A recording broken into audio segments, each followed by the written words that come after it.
Goeiedag geliefdes. Vandag is dit weer vir my 'n wonderlike voorreg om met u te kan deel uit die woord van die Here. Vandag gaan ons ook lees uit die boek van Johannes 13, en daar gaan ons lees vanaf die eerste vers tot en met die 17de. Johannes 13, die tema ware goddelike liefde. Voor ons begin, kom ons word net stil voor die Here en vra dat hy vandag met ons sal praat uit sy woord. Here, wat 'n wonderlike voorreg om net u woord weer te mag oopmaak, voor u te mag stil word, en elke toehoorder ook vandag net aan u voete te mag lê. Dit is my gebed dat u elke liewe toehoorder ook in hierdie tyd wat ons saam met u spandeer, sal kom aanraak. U wat elke een van ons ken, u wat weet presies wat in ons lewens aangaan. Kom Here, en maak bemoeienis met ons. Kom raak ons lewens aan in elke opsig. Kom en troos waar die troos nodig is. Bring vrede waar die gemoed al baie onrustig mag voel. Bring u liefde, u teenwoordigheid waar daar alleenheid is.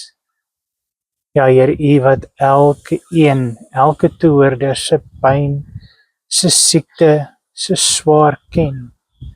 Kom en raak hulle aan, dat hulle ook in hierdie tyd net bewus sal wees van hoe groot u liefde vir ons elkeen is. Wanneer ons dan uit u woord lees, Here, dan is en bly dit my gebed. Spreek, Here, u kinders luister. Amen. Johannes 13. Die gedeeltes opskrif dan in die Bybel is dan ook Jesus was die voete van sy disippels. Voor die viering van Paasfees het Jesus reeds geweet dat die tyd vir hom gekom het om van hierdie wêreld af na die Vader oor te gaan. Hy het sy eie mense wat in die wêreld is, liefgehad. Hy het hulle tot die uiterste toe liefgehad. Jesus en sy disippels was aan tafel. Die duiwel het toe al klaar vir Judas, seun van Simon Iskariot, op die gedagte gebring om Jesus te verraai. Jesus het geweet dat die Vader alles in sy hande gegee het en dat hy van God gekom het en na God teruggaan. Toe het hy van die tafel af opgestaan, sy boekleed uitgetrek en 'n handdoek gevat en om hom vasgemaak. Daarna het hy water in 'n wasskottel gegooi en begin om sy disippels se voete te was en dit dan af te droog met die handdoek wat hy omgehad het. Toe hy by Simon Petrus kom, vra die vir hom: Here, gaan u my voete was? En Jesus antwoord hom: Wat ek doen, begryp jy nie nou nie, maar later sal jy dit verstaan. Maar Petrus sê vir hom: U sal in alle ewigheid nooit my voete was nie. Daarop sê Jesus vir hom: As ek jou nie was nie, het jy nie deel aan my nie. Simon Petrus sê toe vir hom: Here, dan nie net my voete nie, maar ook my hande en my gesig. En Jesus sê vir hom: Hy wat klaar gebad het, is heeltemal skoon. Hy hoef later niks meer as sy voete te was nie. En julle is nou skoon, maar nie almal nie. Jesus het geweet wie hom sou verraai. Daarom het hy gesê, julle is nie almal skoon nie. Toe hy hulle voete klaar gewas het en sy boekleed aangetrek het en weer aangesit het, sê hy vir hulle: Verstaan julle wat ek vir julle gedoen het? Julle noem my julle leermeester en Here, en julle is reg, want ek is dit. As ek, wat julle Here en julle leermeester is, dan julle voete gewas het, behoort julle ook mekaar se voete te was. Ek het vir julle 'n voorbeeld gestel, en soos ek vir julle gedoen het, moet julle ook doen. Dit verseker ek julle, 'n slaaf is nie belangriker as sy eienaar nie, En 'n gesant, ook nie belangriker as die een wat hom gestuur het nie. Julle weet dit nou. Gelukkig is julle as julle dit ook doen. Tot sover dan ook ons skriflesing uit hierdie gedeelte. Ek dink hierin lees ons die een waarheid wat ons partymal oortwyfel. Want ons sou so graag alles wou weet. So graag wou weet wat hou die toekoms nog vir ons in. Maar om alles te weet, selfs hier in hierdie tyd waar Jesus presies geweet het wat op hom wag, was definitief nie noodwendig altyd die beste ding om te weet nie. Jesus het geweet dat sy tyd op aarde besig was om nou baie vinnig uit te loop. Baie vinnig na die einde toe te staan.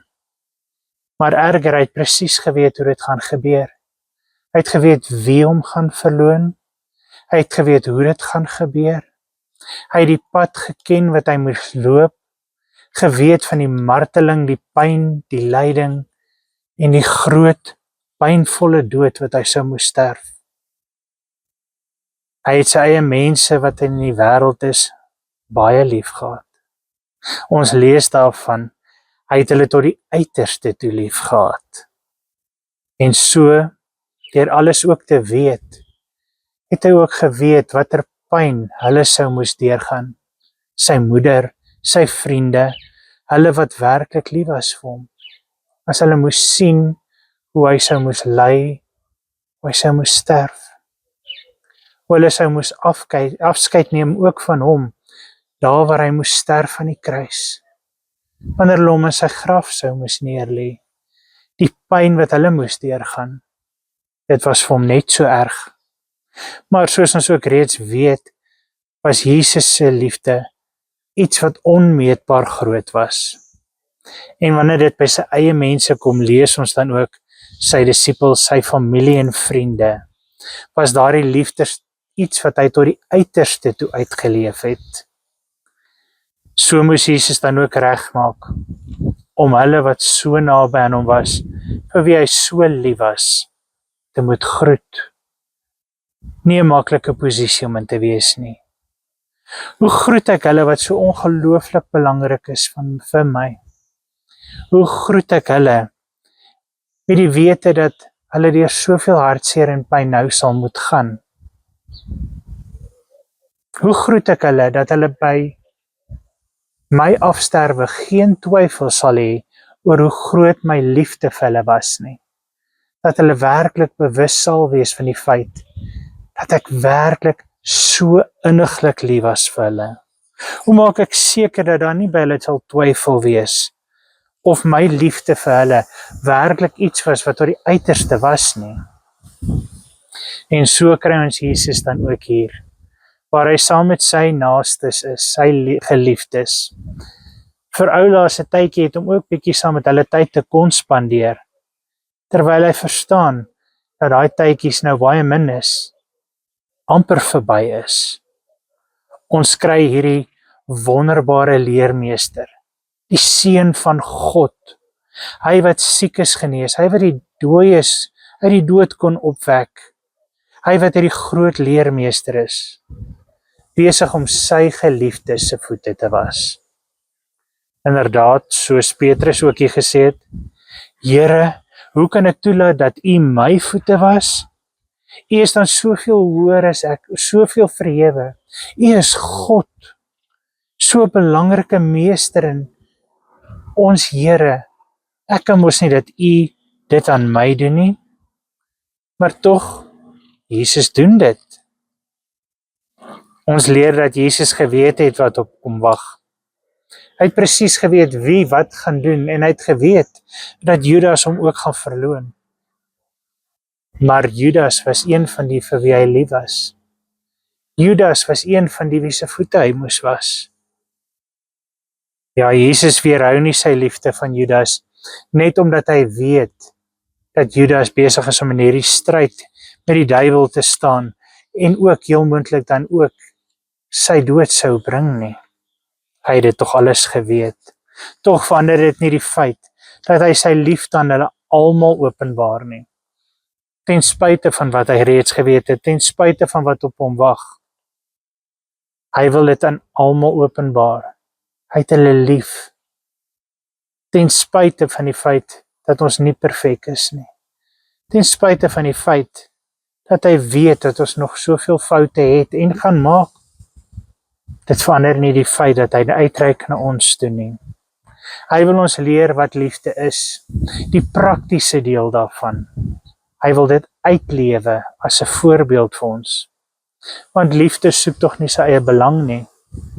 Die liefde is tog nederig, soos ons dit ook lees in 1 Korintiërs 13. Liefde vra nie, wat kan ek kry uit wat ek doen vir jou nie. Liefde vra nie, hoe kan ek daarby baat nie, maar wat kan ek vir jou gee? Liefde probeer nie vra, wie is die belangrikste van ons nie, maar hoe kan ek optree in die belang van almal vir wie ek lief is, en wie vir my lief is, sodat hulle sal weet hoe groot my liefde ook vir hulle is, en tot watter uiterstes dit groot is. Liefde gaan nooit oor wat ek kan kry nie, wat ek soek nie, maar oor wat ek kan gee. Hoeveel anders is dit nie as die wêreldse liefde nie? Die liefde wat ons in hierdie wêreld sien, wat eintlik maar net deesdae selfsugtig is. As ek nie kry wat ek wil hê nie, as ek nie kan doen wat ek wil doen, kom en gaan soos ek wil, sonder om iemand anders in ag te neem nie. As dit nie gaan oor wat ek soek nie, ek wil, of wat ek wil hê nie. As almal in 'n verhouding se gevoel dieselfde was, een was wat soos Jesus ons geleer het, daarop uit was, om te probeer kyk, wat kan ek doen, dat my geliefdes moet ervaar hoe lief ek hulle het. Wat kan ek doen, dat my geliefdes geen twyfel sal hê in die feit, dat niks te groot is, niks te veel gevra is nie, maar dat ek daar is vir hulle, alles sal doen om hulle te laat spesiaal voel. En as al die partye in 'n verhouding presies dieselfde optree, sal niemand in 'n verhouding ooit tekort skiet nie. Dan sal almal gelukkig wees. Dus, as my fokus is op ander, hoe ek hulle kan opbou, kan help, hoe ek ander kan dien, en hulle op dieselfde fokus, hoe wonderlik sou dit nie wees, en van alle partye se oogpunt, in so 'n verhouding nie. So vat Jesus die tyd om sy mense se voete te was.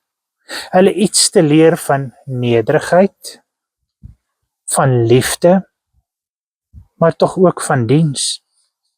So reik Jesus uit na elkeen om hulle te laat deel voel van sy groepie hartsmense. Hulle wat spesiaal is vir hom, vir wie hy lief is. Hiermee wil vir hulle leer dat niks ooit te veel gevra is nie.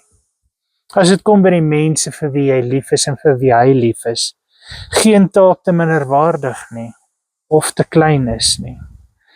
Hy is bereid om hulle voete te was, soos dit eintlik maar die werk van 'n ondergeskikte of selfs 'n slaaf sou gewees het. So word hulle dus gewys hoe belangrik hulle elkeen vir hom is. Al het dit nie noodwendig vir almal iets beteken nie. Want ja, Judas se voete was gewas. Maar dit het nie Judas se hart versag nie. Die liefde wat aan hom bewys was, geen verskil op daardie oomblik aan hom gemaak nie. Nie aan sy gesindheid nie.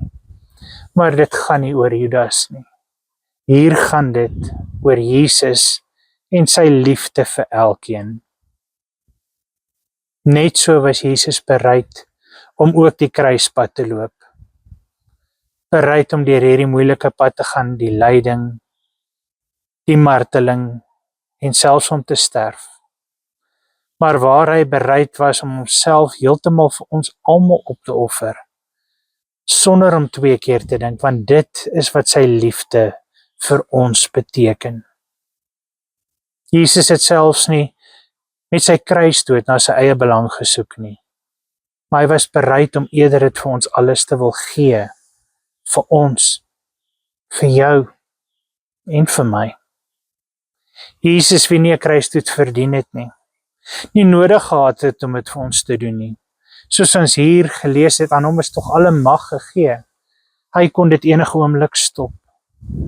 Maar hy loop hierdie pad vir almal, vir die wat hom sou lief hê nog, vir hulle wat almal gaan kies om hom ook te kies as hulle redder, hulle verlosser, vir almal wat hom aangeneem het, maar ook vir hulle wat aan die einde van die dag dalk sou kies om hulle nie daaraan te steur nie.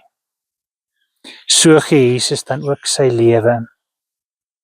Word hy wreed gemartel, verneder, en moes hy deur pyn en vernedering en hartseer gaan, dit ook sien in sy naaste, sy moeder, as hulle daar gestaan het, so magteloos om iets te doen aan sy lyding, om te sien sterf. Nooit het hy vir een oomblik in hierdie proses sy eie belang gesoek nie, gekla oor wat aan hom gedoen word nie, beklei met hulle wat dit aan hom doen nie. Inteendeel, hy het selfs daar vir hulle gebid, Here vergewe hulle weet nie wat hulle doen nie. Nooit het hy gesê, as hulle nie doen wat hy vra nie, dan gaan hy hulle met die weerlig doodslaan nie. As hulle nie nou regkom of hom aanvaar of lief hê nie, pak hy sy tassies en hy gaan dadelik hemel toe. Hy het nie nodig om hierdeur te gaan nie. Nooit het hy gesê, hy soek sy eie genot, sy eie vryheid. Hy verdien dit nie. Nooit het hy gesê, dit gaan oor my eie plesier en my genot nie. Nooit het hy die woorde van ons, wat ons so baie gebruik, gesê ek wil dit doen, ek kan dit doen, ek mag dit doen, dis my lewe, ek kan dit geniet soos ek wil nie. Nooit het hy gesê, ons mag mos alles probeer en alles toets nie. Nee, hy het die pad reggeloop, want hy het geweet waaroor liefde gaan. Hy doen dit vir ons. Hoekom nie? Ons sê tog baie so. Hy kon tog seker ook. Want so lief het God vir jou en vir my gehad, dat hy in hierdie ongelooflike groot liefde uitgereik het na ons toe, deur sy seun Jesus Christus na ons toe te stuur, sodat ons sy ongelooflike groot liefde kon sien, kon deel, kon ervaar. Sy grootste offer ooit vir jou en my, uit liefde so onverdiend kon ervaar. En as ons dit sou aanneem en ons geloof in hom sou plaas, ons nooit verlore sal gaan nie, maar hom en sy ewige liefde in 'n ewige lewe saam met hom sal kan hê en ervaar. So kom ons tot daardie ware toonbeeld van wat liefde is. 'n Liefde wat meer bekommerd is oor jou, oor my, as oor sy eie belang. En dit gee vir jou en vir my 'n kans om nog steeds ons lewe met Christus te kom regmaak, sodat ons so kan lewe, dat ons ook hierdie liefde kan deel met ander. So kom Jesus vandag na elkeen van ons toe. En in my geestesoog kan ek ook vandag Jesus sien kniel voor jou, voor my, en kom vra of kan hy ons voete was. Mag hy sy liefde aan ons openbaar, dat hy daar is vir ons wil bystaan, ons wil deel maak van sy groepie mense, vir wie hy so lief is. Vandag kom nooi hy ons, word deel van my kosbare, na aan my hart mense. Maar as Jesus ook dit klaar vandag gedoen het, is die hartstier deel daarvan, dat sommige dalk steeds dit nie sal aanvaar nie, om nie wil erken nie, want almal het 'n offer ontvang. Die offer is vir ons almal gebring, maar nie almal sal skoon wees nie. Almal van ons hoor weer vandag van sy liefde vir ons, hoe hy uitreik na ons met sy liefde en sy genade, dit vir ons kom aanbied. Maar gaan ons almal kies om dit toe te laat om my lewe te verander? Mag ek en jy in persoon vandag aangeraak word deur hierdie boodskap van sy liefde vir ons. Mag dit inderdaad vandag 'n verandering in jou lewe bring om te weet, Hy reik uit na jou en sê hy wil graag 'n verhouding met jou ook hê. Hy is so lief vir jou en op hierdie oomblik kies hy om aan te bied om ook jou voete te was, by jou voete te kom sit, nader aan jou te kan wees en by jou te bly op die pad vorentoe. Jesus het jou so bitterlik lief. Hy wil nie vir 'n oomblik sien dat jy alleen moet loop op hierdie moeilike pad wat ons op hierdie aarde moet loop nie. Op hierdie pad vorentoe en elke dag wil hy vir jou sê, hy wil elke dag net nader en nader aan jou wees. Hy wil jou help. So kom sy uitnodiging van liefde na jou toe. Mag ek jou Here wees. Wat gaan jy met hierdie uitnodiging doen? Kom ons bid saam. Here, wat 'n voorreg om weer hierdie boodskap te kon hoor. Te hoor van u liefde vir ons, 'n liefde wat nie een van ons verdien nie, maar wat u vir ons bied. Here, in hierdie uur wanneer ons nou stil word voor u, mag u liefde weer uitreik na elke toehoorder. Mag dit ons lewens kom aanraak. Ons verseker van die feit u is daar vir ons en by ons. Mag ons u liefde en u vrede opnuut ervaar. Help ons, Here, dat hierdie boodskap ons sal bybly en ons sal bly herinner in die feit dat u met ons is en sal wees. Dankie, Here. Amen. Mag jy 'n geseënde, Christusgevulde dag ervaar. Amen.